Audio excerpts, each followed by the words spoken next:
السلام علیکم ورحمۃ اللہ وبرکاتہ۔ بسم اللہ الرحمن الرحیم۔ کیا واقعی حالت جنابت میں انسان کسی چیز کو ہاتھ نہیں لگا سکتا؟ کیا واقعی عورت اپنے بچے کو دودھ نہیں پلا سکتی؟ کیا واقعی اس حالت میں کھانا پکانا، پانی پینا، گھر کا کام کرنا یا کسی سے بات کرنا منع ہے؟ اگر آپ بھی یہ سب سنتے آئے ہیں تو آج کی یہ بات آپ کو حیران کر سکتی ہے، کیونکہ بہت سی ایسی باتیں ہیں جو معاشرے میں عام ہیں، دین اسلام میں ان کی کوئی اصل نہیں ملتی۔ افسوس کی بات یہ ہے کہ بعض اوقات لوگ دین کے نام پر ایسی پابندیاں بیان کر دیتے ہیں جن کا ذکر قرآن و سنت سے کوئی ثبوت نہیں ہوتا۔ اس وجہ سے بہت سے مسلمان بلا وجہ پریشانی اور وسوسوں کا شکار رہتے ہیں۔ اسلام ایک آسان دین ہے، مشکل پیدا کرنے والا دین نہیں۔ سب سے پہلے یہ سمجھ لیجئے، حالت جنابت ایک ایسی کیفیت ہے جس میں غسل فرض ہو جاتا ہے، لیکن اس کا مطلب یہ ہرگز نہیں کہ انسان زندگی کے تمام کام چھوڑ دے اور کسی کونے میں بیٹھ جائے۔ نبی کریم صلی اللہ علیہ وآلہ وسلم کی زندگی کا مطالعہ کیا جائے تو ہمیں بالکل مختلف تصویر نظر آتی ہے۔ صحیح بخاری اور صحیح مسلم میں حضرت عائشہ رضی اللہ تعالی عنہا سے روایت ہے کہ رسول اللہ صلی اللہ علیہ وآلہ وسلم بعض اوقات غسل سے پہلے آرام بھی فرماتے تھے اور بعض اوقات وضو کر لیتے تھے۔ اس سے معلوم ہوتا ہے کہ جنابت کی حالت میں انسان کا اٹھنا، بیٹھنا، چلنا پھرنا اور روزمرہ کے کام کرنا جائز ہے۔ اب آئیے ایک بہت ہی مشہور غلط فہمی کی طرف۔ بعض لوگ کہتے ہیں کہ عورت اگر اس حالت میں ہو تو وہ اپنے بچے کو دودھ نہیں پلا سکتی، لیکن قرآن و حدیث میں ایسی کوئی ممانعت نہیں موجود۔ ماں کا دودھ بچے کی ضرورت ہے اور شریعت نے اس سے منع نہیں کیا۔ اس طرح یہ کہنا کہ جنابت کی حالت میں کھانا نہیں کھا سکتے، یہ بھی مکمل بات نہیں۔ نبی کریم صلی اللہ علیہ وآلہ وسلم کے بارے میں روایت ملتی ہے کہ آپ صلی اللہ علیہ وآلہ وسلم کھانے یا سونے سے پہلے وضو فرما لیتے تھے۔ اس سے علماء نے یہ مسئلہ بیان کیا ہے کہ اگر غسل میں تاخیر ہو تو وضو کر لینا مستحب ہے، لیکن کھانے پینے کی حرمت ثابت نہیں ہوتی۔ بعض لوگ تو یہاں تک کہہ دیتے ہیں کہ ایسی حالت میں پانی بھی نہیں پینا چاہیے، حالانکہ اس کی کوئی بھی صحیح دلیل موجود نہیں۔ اسلام میں پاکیزگی کی تعلیم ضرور دی گئی ہے، لیکن ایسی سختیاں نہیں لگائی گئیں جو اللہ اور اس کے رسول صلی اللہ علیہ وآلہ وسلم نے بیان نہ کی ہوں۔ یاد رکھیے، شریعت کا اصول یہ ہے کہ جس چیز کو اللہ اور اس کے رسول صلی اللہ علیہ وآلہ وسلم نے حرام قرار نہ دیا ہو، اسے اپنی طرف سے حرام نہیں بنایا جا سکتا۔ یہی وجہ ہے کہ بڑے بڑے فقہا نے وضاحت کی ہے کہ جنابت کی حالت میں انسان گھر کے عام کام کر سکتا ہے، ضرورت کے مطابق کھا پی بھی سکتا ہے، اپنے اہل خانہ سے بات بھی کر سکتا ہے اور اپنی روزمرہ زندگی جاری رکھ سکتا ہے۔ البتہ نماز ادا کرنے اور قرآن مجید کو براہ راست چھونے جیسے بعض احکام الگ ہیں، جن کی تفصیل آگے آئے گی۔ اصل مسئلہ یہ ہے کہ لوگوں نے دین سے زیادہ رسموں اور سنی سنائی باتوں کو اہمیت دے دی ہے، اور جب ایک غلط بات نسل در نسل چلتی رہتی ہے تو لوگ اسے دین سمجھنے لگتے ہیں۔ لیکن ایک مسلمان کا کام یہ ہے کہ وہ ہر بات کا ثبوت قرآن اور سنت سے تلاش کرے۔ جب ہم مستند دلائل کی طرف رجوع کرتے ہیں تو معلوم ہوتا ہے کہ اسلام نے انسان کو مشکل میں ڈالنے کے بجائے آسانی عطا کی ہے، اور بہت سی وہ پابندیاں جنہیں لوگ دین سمجھتے ہیں در حقیقت صرف معاشرتی غلط فہمیاں ہیں۔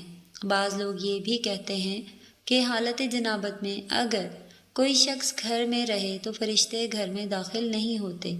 کوئی کہتا ہے کہ ایسی حالت میں برکت ختم ہو جاتی ہے، جبکہ کچھ لوگ یہ سمجھتے ہیں کہ اگر کسی نے کسی چیز کو ہاتھ لگا لیا تو وہ چیز بھی ناپاک ہو گئی۔ یہ وہ باتیں ہیں جنہیں سن کر بہت سے مسلمان خوف اور الجھن کا شکار ہو جاتے ہیں۔ لیکن آئیے دیکھتے ہیں نبی کریم صلی اللہ علیہ وآلہ وسلم نے اس بارے میں کیا تعلیم دی۔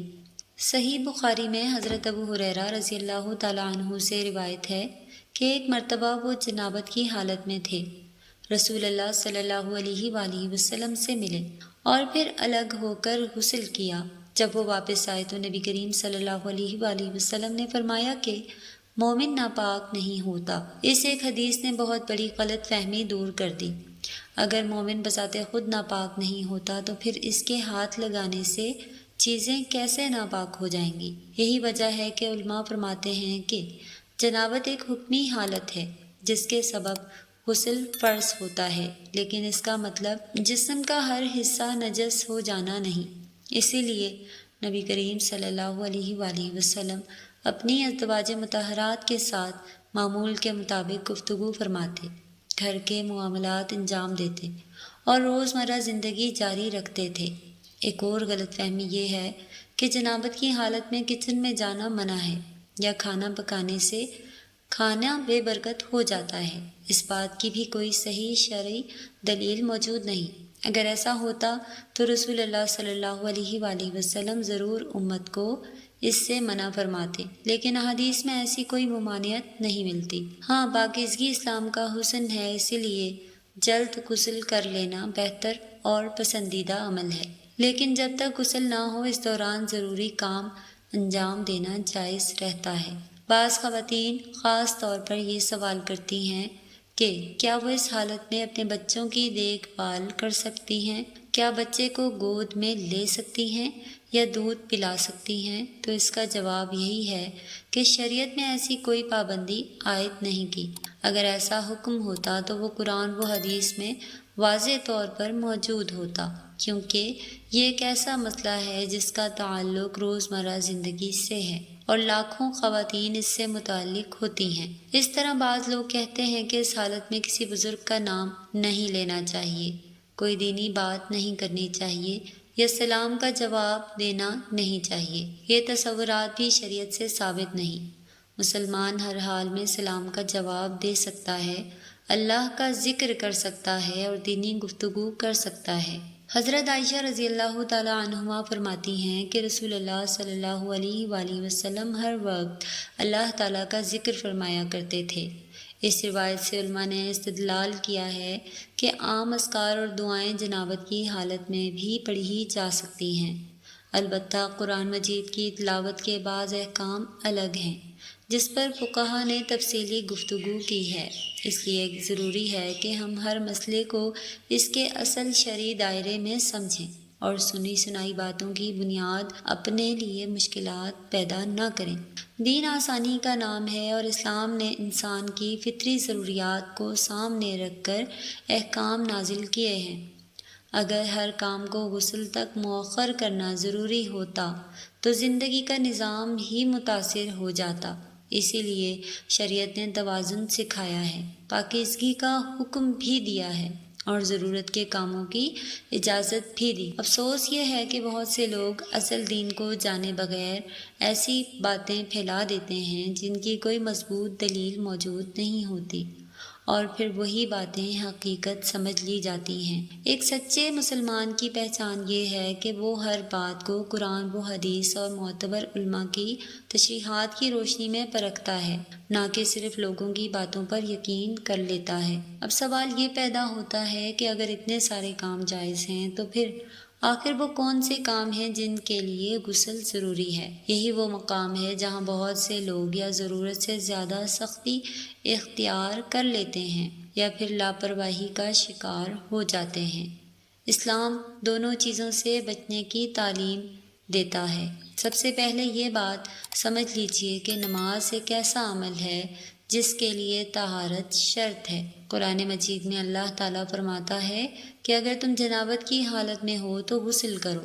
اسی بنیاد پر تمام فقہا کا اتفاق ہے کہ غسل سے پہلے فرض، واجب یا نفل ادا نہیں کی جا سکتی۔ اسی طرح طواف کعبہ کے لیے بھی طہارت ضروری سمجھی گئی ہے۔ اب آتے ہیں قرآن مجید کی تلاوت کے مسئلے کی طرف۔ اس بارے میں فقہا کے درمیان کچھ تفصیلی مباحثت موجود ہیں، لیکن جمہور علماء کی رائے یہ ہے کہ جنابت کی حالت میں قرآن کریم کی باقاعدہ تلاوت سے اجتناب کیا جائے یہاں تک کہ غسل کر لیا جائے۔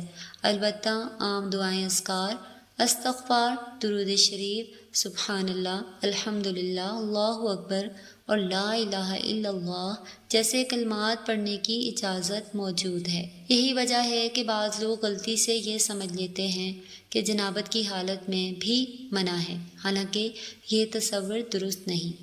اللہ کا ذکر بندے کے لیے ہر وقت باعث رحمت ہے۔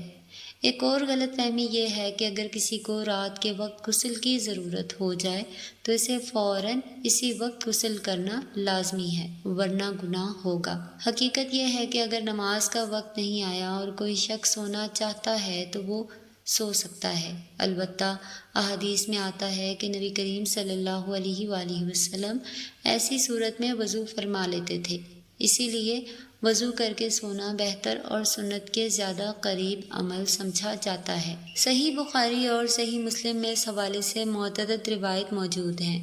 اس سے معلوم ہوا ہے کہ اسلام انسان کی راحت اور ضرورت دونوں کا خیال رکھتا ہے۔ بعض لوگ یہ بھی کہتے ہیں کہ اگر کوئی شخص اس حالت میں کئی گھنٹے گزار لے تو اس پر سخت گناہ ہوتا ہے۔ حقیقت یہ ہے کہ اصل ذمہ داری یہ ہے کہ نماز کا وقت آنے سے پہلے غسل کر لیا جائے تاکہ نماز صحیح طریقے سے ادا ہو سکے۔ بلا وجہ تاخیر کرنا یقیناً مناسب نہیں، لیکن شریعت نے ایسی کوئی غیر ضروری سختی بیان نہیں کی جو بعض لوگ اپنی طرف سے بیان کرتے ہیں۔ اسی طرح بعض خواتین یہ سمجھتی ہیں کہ گھر کی صفائی، کپڑے دھونا، کھانا پکانا یا بچوں کی خدمت کرنا اس حالت میں جائز نہیں، حالانکہ اس کی کوئی معتبر دلیل موجود نہیں۔ اگر ایسا حکم ہوتا تو صحابہ کرام رضی اللہ تعالیٰ عنہما اور ازواج مطہرات رضی اللہ تعالیٰ عنہما اس کی تعلیم ضرور دی جاتی اور احادیث میں اس کا واضح ذکر ملتا۔ اسلام کا مزاج اعتدال اور آسانی ہے، نہ اتنی سختی کہ انسان معمول کی زندگی بھی نہ گزار سکے اور نہ اتنی لاپرواہی کے فرض احکام کو نظر انداز کر دیا جائے۔ اسی لیے علماء فرماتے ہیں کہ جنابت کی حالت میں اصل توجہ اس بات پر ہونی چاہیے کہ غسل جلد از جلد کر لیا جائے، لیکن اس دوران جائز کاموں کو ناجائز سمجھ لینا درست نہیں۔ افسوس کہ بہت سی ایسی باتیں جو صرف لوگوں کی زبانوں پر مشہور ہو گئیں انہیں دین کا حصہ سمجھ لیا گیا، حالانکہ جب ہم قرآن و سنت کی طرف رجوع کرتے ہیں تو ایک متوازن اور آسان دین ہمارے سامنے آتا ہے، ایسا دین جو انسان کی فطرت کے مطابق ہے اور جس میں بلا وجہ تنگی پیدا نہیں کی گئی۔ آخر میں ایک لمحے کے لیے سوچئے کتنے ہی مسلمان ایسے ہیں جو برسوں سے کچھ باتوں کو دین سمجھتے آئے ہیں، حالانکہ ان کی بنیاد صرف سنی سنائی باتوں پر ہوتی ہے۔ کسی نے کہہ دیا کہ حالت جنابت میں پانی نہیں پینا چاہیے، کسی نے کہہ دیا کہ بچے کو گود نہیں اٹھانا چاہیے، کسی نے کہہ دیا کہ دودھ پلانا منع ہے، اور کسی نے یہ کہہ دیا کہ اس حالت میں انسان جو چیز چھو لے وہ بھی ناپاک ہو جاتی ہے۔ پھر یہ بات ایک شخص سے دوسرے اور دوسرے سے نسل در نسل منتقل ہوتی رہتی ہے، یہاں تک کہ لوگ انہیں شریعت کا حکم سمجھنے لگتے ہیں۔ لیکن ایک مسلمان کی ذمہ داری یہ ہے کہ وہ ہر بات کو قرآن و سنت کے ترازو میں تولے۔ اگر کوئی بات اللہ کی کتاب اور رسول اللہ صلی اللہ علیہ وآلہ وسلم کی صحیح احادیث سے ثابت نہ ہو تو اسے دین کا حصہ بنا کر پیش کرنا نہیں چاہیے۔ اسلام نے طہارت کی بڑی اہمیت بیان کی ہے، اسی لیے حکم غسل کا دیا گیا ہے، لیکن اسلام نے غیر ضروری پابندیاں نہیں لگائیں جن سے انسان کی زندگی مشکل ہو جائے۔ نبی کریم صلی اللہ علیہ وآلہ وسلم کی سیرت ہمیں یہ سکھاتی ہے کہ دین میں آسانی ہے، اعتدال ہے اور حکمت ہے۔ صحیح بخاری کی روایت میں رسول اللہ صلی اللہ علیہ وآلہ وسلم کا یہ فرمان کہ مومن ناپاک نہیں ہوتا اس پورے مسئلے کو سمجھنے کی ایک بنیادی چابی ہے۔ اس سے معلوم ہوتا ہے کہ جنابت ایک ایسی حالت ہے جس میں کچھ عبادات کے لیے غسل ضروری ہوتا ہے، لیکن انسان کی ذات، اس کا وجود، اس کا چھونا یا اس کے روز مرہ کے کام ناجائز نہیں ہو جاتے۔ اسی لیے علماء کرام بار بار تاکید کرتے ہیں کہ شرعی احکام اور معاشرتی روایات میں فرق سمجھنا ضروری ہے۔ بہت سے لوگ نیکی کی نیت سے ایسی باتیں پھیلاتے ہیں جن کا دین میں ثبوت نہیں ہوتا، لیکن نیک نیتی کے باوجود غلط بات غلط ہی رہتی ہے۔